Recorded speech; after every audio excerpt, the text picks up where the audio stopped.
어떤 면으로 가더라도 이 이야기의 갈래가 펼쳐질 수 있는 제시문이란 겁니다.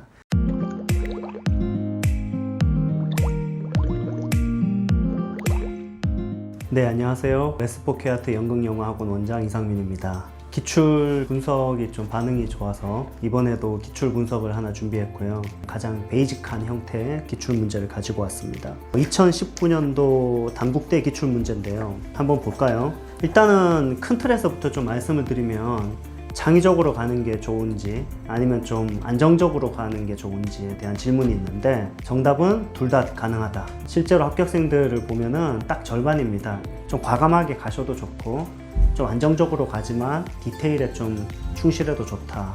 큰 틀에서는 그렇게 말씀을 드리고요. 어떤 선택을 하더라도 비약을 해서는 안 된다는 게 또 중요한 포인트가 되겠죠. 일단은 제시문이 주어져 있고 그 다음에 키워드가 주어져 있는 이런 형태의 일반적인 형태의 그 기출인데요.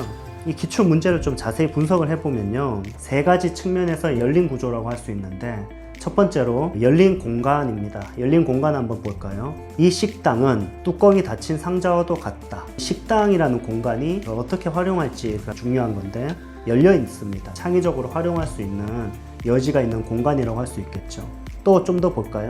카운터 옆에 방이 하나 있지만 나는 거기에 들어가 본 적이 없다. 이거는 이제 발견 공간이라고 하는데요. 이 공간을 굉장히 중요하게 스토리에서 써야 됩니다. 박찬욱 감독의 아가씨의 지하실 같은 공간이겠죠. 이 공간에서 서스펜스가 일어나고 그런 공간으로 활용할 수 있는 거죠. 이야기 어떤 하이라이트로 쓸 수 있는 그런 공간이라는 겁니다. 이 공간이 열려 있다는 거 재미있는 발견이라고 할 수 있겠죠. 두 번째로 인물이 열려 있다. 여기 나온 인물들 한번 볼까요? 연극이 판 후에 밤참을 먹으러 가는 곳이라고 서술하는 서술자가 있겠죠.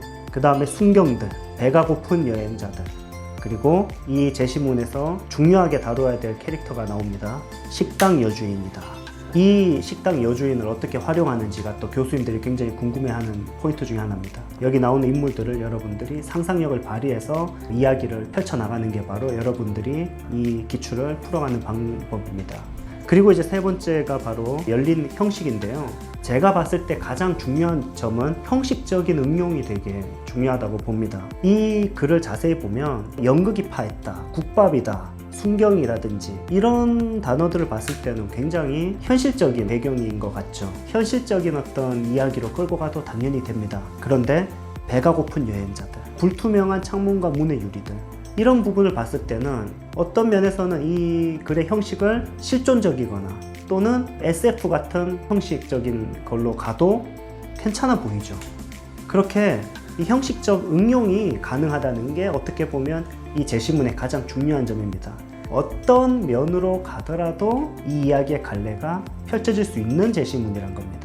제시되어 있는 이 제시문들과 제시된 조건 안에서 여러분이 상상력을 발휘해서 그 이야기들을 어떻게 펼쳐나갈지를 교수님들은 보는 거죠.